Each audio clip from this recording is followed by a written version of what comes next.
Hello, habari za leo, karibu tena katika channel yetu ya JW Sabo Clinic. Naitwa Dr. Jimmy. Ana leo tutaongelea jinsi ya kutibu changamoto ya tonsils bila upasuaji. Sasa hivi imekuwa ni changamoto kubwa, sio kwa watoto, sio kwa watu wazima, wamekuwa kiteseka na changamoto ya tonsils. Sasa na wengi baada ya kufanya operation changamoto huwa inarudi. Sasa wengi wamekuwa kijiuliza tunafanyaje, na kama umekatwa tonsils na imerudi, basi wasiliana mimi leo ili niweze kukupa msaada zaidi. Tunapoongelea tonsils ni zinazovimba hapa, wengi wanaita kwa Kiswahili zinaitwa mafindofindo. Mafindofindo ni changamoto ambayo sasa hivi ni kwa watoto, ni kwa watu wazima, yani imekuwa ni changamoto kubwa. Sasa leo tutaangalia sababu za tonsils, tutaangalia dalili za tonsils, lakini pia namna ya kuondokana na tonsils. Namba moja, kinachosababisha tonsils watu tunasema ni maambukizi ya virus ambayo tunasema ni kama flu, lakini pia common cold, RSV.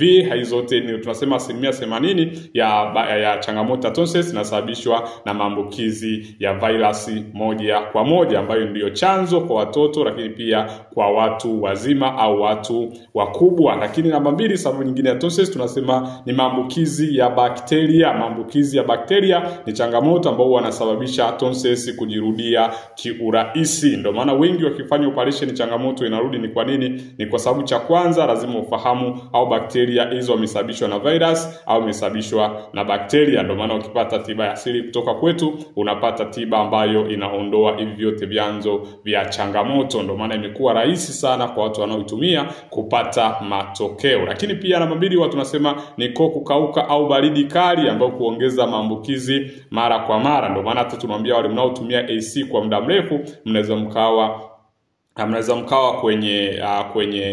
kwenye riski ya kuwa na changamoto ya tonsils. Ni kwa nini? Kwa sababu ile baridi inasababisha kukausha koo moja kwa moja. Lakini pia namba 4 tunasema kinga dhaifu. Mwili wako ambao unaweza ukawa hauna kinga ya kutosha, unaweza ukawa ni rahisi sana kupokea hawa bakteria au hawa maambukizi. Ni kwa nini? Kwa sababu unapokuwa na stress, unapokuwa na usingizi hafifu, unapokuwa na lishe duni, basi unatengeneza usugu wa tonsils, kwa sababu mwili wako hauwezi kupambana na maambukizi ya bakteria, hauwezi kupambana na maambukizi ya virus, lakini pia mwili wako hauwezi kusababisha kuondoa wale changamoto ndogo.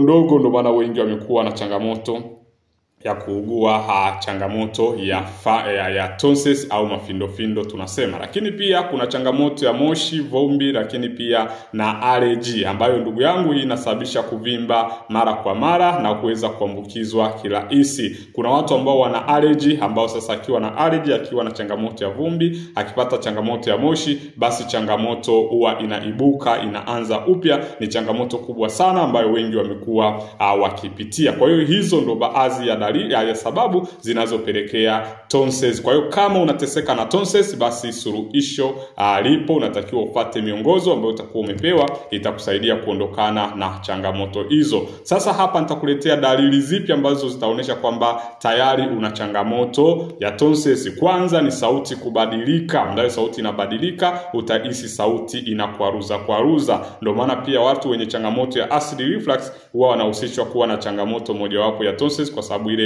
sauti inabadilika na inakuwa inakwaruza, na wengi wanajiuliza hii inasababishwa na nini? Sasa hii inasababishwa na tonsils moja kwa moja, kwa sababu inaziba hapa. Unakuta mtu amevimba kabisa hapa, ni changamoto kubwa kiafya. Lakini pia kikohozi na koo kukauka. Unakuta mtu anakuwa na kikohozi, lakini pia unahisi ni hata koo limeweza kukauka. Ukiona dalili hiyo, basi jua changamoto ya tonsils. Tonsils imekuwa kwa kiwango cha juu sana, ambayo unatakiwa kutafuta tiba na suluhisho mapema sana. Lakini pia mashavu na masikio kuuma. Wengi unakuta masikio yanauma, lakini pia mashavu unakuta yanakuwa yanauma mara kwa mara. Ukiona dalili hizo, basi jua kwamba upo kwenye ni dalili mojawapo ya kwamba una tonsils. Lakini pia tunasema koo kuwa na usaa na ute mweupe. Unahisi kabisa, kwa sababu mimi nimewahi kuugua changamoto ya tonsils, unahisi kabisa usaa, maana unahisi kabisa hapa kabla unapanda. Lakini pia unahisi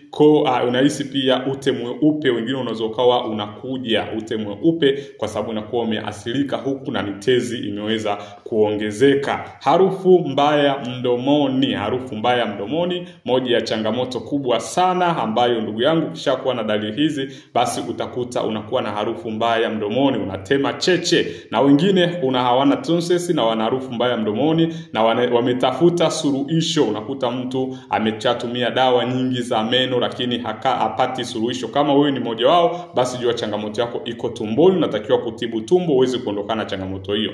Lakini homa na baridi, homa unahisi homa lakini pia na baridi, unatetemeka. Homa inapoingia jioni unahisi kabisa homa kali, hata kama kuna jua unahisi homa kali, basi jua ni changamoto mojawapo inayoonyesha kwamba wewe una dalili ya tonsils au mafindo.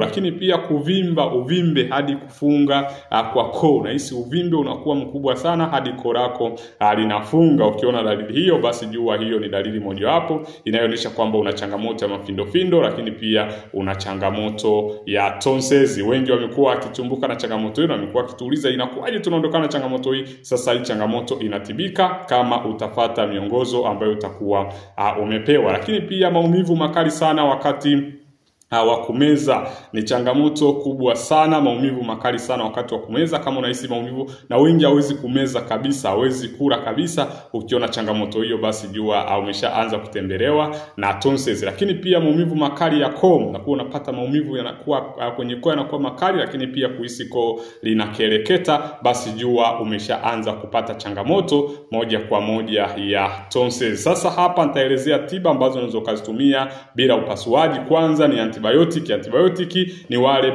ni maambukizi ambayo yanakuwa yamesababishwa na bakteria moja kwa moja, ambayo inaweza kupunguza usaha, maumivu, lakini pia ikapunguza uvimbe. Lakini pia painkillers, wengi wanaweza kutumia painkillers kama ibuprofen na paracetamol. Kazi yake kubwa ni kupunguza homa na maumivu wakati wa kumeza. Lakini pia kingine ambacho unaweza kutumia ni asali, tangawizi na ndimu. Tengeneza asali, tangawizi na maji ya ndimu. Wengi wamekuwa wakitumia hii, imekuwa ikiwasaidia kuondokana na changamoto hiyo, kwa sababu ndimu ni antibiotiki moja wapo ya asili na kupunguza kuwasha, uvimbe, lakini na harufu mbaya mdomoni. Kitu kingine ni kunywa maji mengi kwa sababu ya kulainisha koo na kupunguza ukavu na maumivu. Na hayo maji unaweza kuwa unakunywa maji ya uvuguvugu. Epuka baridi, ice cream, lakini pia epuka vumbi. Kuna wale ambao mnakunywa maji ya baridi, nakunywa sana maji ya baridi, hiyo ni hatari kwa afya yako. Pumzika vya kutosha, lakini pia hakikisha unafahamu kwanza au bakteria wameweza kusababisha nini. Hiyo tonsils imeweza kusababishwa na nini? Kama ni bakteria, antibakteria. Lakini pia mwisho unaweza ukatafuta ule mkaa unaoungua, ule mkaa ambao uko unaungua jikoni, wale mnaotumia majiko ya mkaa kupika, basi ule mkaa unaungua, unakuwa na glasi yako au kikombe chako kama hichi, kinakuwa na maji. Sasa ukileta ule mkaa unaudumbukiza humu. Ukishaudumbukiza humu, ule mkaa usitazimika kwa sababu sikuna maji. Ukishazimika, basi toa ule mkaa, basi huyo mtu anywe yale maji kinamna hii. Akishakunywa maji namna hiyo, basi atafata huo mwongozo. Baada ya siku kadhaa, changamoto itakuwa imeisha kabisa ya tonsils. Kama bado unateseka na tonsils au umefanya suluhisho, basi hakikisha wasiliana nasi. Lakini pia kama hujafollow channel yetu, basi usahau kutufollow, kulike, kushare na kusubscribe ili uweze kuwa mtu wa kwanza kupata dondoo za kiafya tunazozituma kila siku. Tuambie hapo chini kwenye comment, wewe una changamoto ya tonsils. Niandikie neno tonsils ili uweze kupata suluhisho na msaada zaidi.